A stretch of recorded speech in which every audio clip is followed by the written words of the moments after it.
दिल्ली में बीजेपी सरकार बनाने की तैयारी कर रही है। केजरीवाल की पार्टी विपक्ष में बैठने की प्रैक्टिस कर रही है, लेकिन दिल्ली में कांग्रेस का कुछ है नहीं, इसलिए राहुल गांधी का फोकस अब एक बार फिर चीन पर चला गया है। आज राहुल गांधी ने ट्विटर पर एक वीडियो पोस्ट किया। इस वीडियो में राहुल गांधी एक चाइनीज ड्रोन की तारीफों के पुल बांध रहे हैं। राहुल गांधी बता रहे हैं कि मॉडर्न टेक्नोलॉजी में चीन भारत से कितना आगे जा चुका है। एक चाइनीज टॉय ड्रोन के बहाने राहुल गांधी ने मोदी सरकार को घेरने की कोशिश की और कहा कि चीन ऐसे छोटे छोटे ड्रोन बनाकर भारत को एक्सपोर्ट कर रहा है।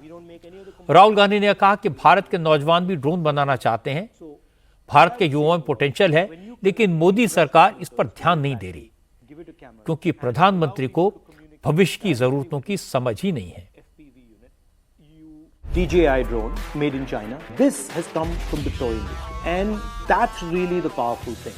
This is actually where we should be playing, and the network that produces this is where the real value is.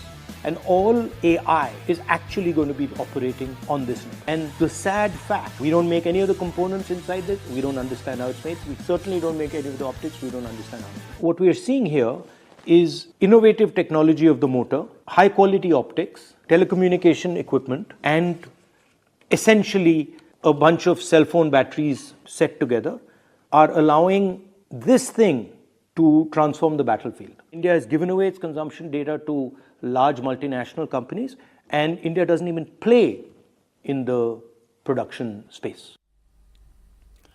Rahul Gandhi का वीडियो सामने आया, उसके थोड़ी देर बाद राहुल गांधी के राजनीतिक गुरु, ओवरसीज कांग्रेस के प्रेसिडेंट सैम पित्रोदा का बयान आया। सैम पित्रोदा ने मोदी सरकार को चीन के प्रति नजरिया बदलने की सलाह दी। पित्रोदा ने कहा, चीन भारत का दुश्मन नहीं है, दोस्त है। भारत ने अमेरिका के बहकावे में आकर चीन को दुश्मन मान लिया है, जो ठीक नहीं है। सैम पित्रोदा ने कहा, भारत को चीन के साथ दोस्ती करनी चाहिए, उससे सीखकर आगे बढ़ने की कोशिश करनी चाहिए। I don't know what is the threat from China. I think there is always this thing blown out of at times proportion because US has the habit of defining an enemy. I think time has come for all of us to really network nations and not have confrontation. Our attitude is that of confrontation from day one.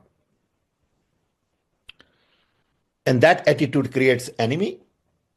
And that creates certain support in the country. I think we need to change that pattern. To assume that China is the enemy from day one, it's just not fair.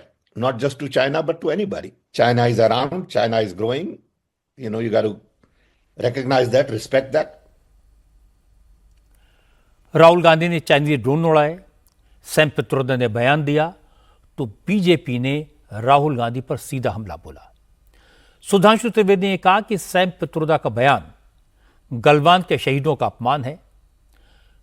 Sudhanshu Trivedi ने कहा कि चीन के हक में बयान देकर Sam Pitroda असल में उस एहसान का बदला चुका रहे हैं जो चीन ने राजीव गांधी फाउंडेशन को करोड़ों रुपए देकर किया था। कांग्रेस पार्टी के चीन के साथ हुए करार का इजहार सैम पित्रोदा ने दिन दहाड़े कर दिया है कि जिस प्रकार की बात सैम पित्रोदा जी ने कही है वो भारत की अस्मिता, भारत की कूटनीति और भारत की संप्रभुता पर बहुत गहरा आघात है।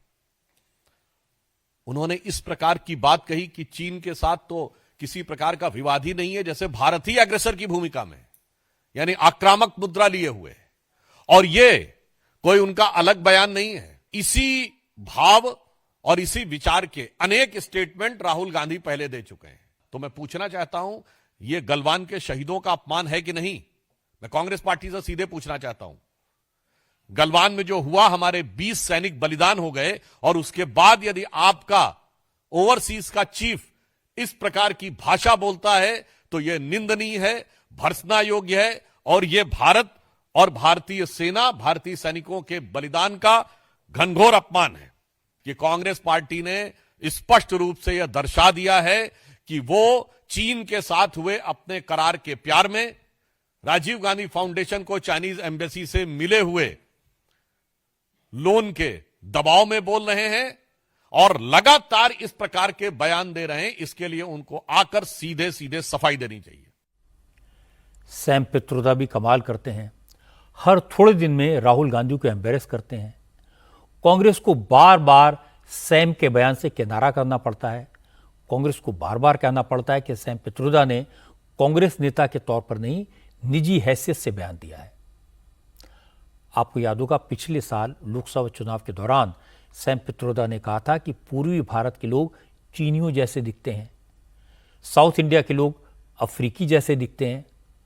और उससे पहले आपको याद होगा 1984 के सिख विरोधी दंगों को लेकर सैम पित्रोदा ने कह दिया था, जो हुआ सो हुआ। इन बयान से फजीयत होने के बाद सैम पित्रोदा को इंडियन ओवरसीज कांग्रेस के अध्यक्ष पद से हटा दिया गया था। मजे की बात है कि चुनाव के बाद उन्हें फिर से अध्यक्ष बना दिया गया। अब सोचने वाली बात यह कि आखिर सैम पित्रोदा में ऐसा क्या है कि वो बार बार कांग्रेस के लिए प्रॉब्लम खड़ी करते हैं और पार्टी बर्दाश्त करती रहती है।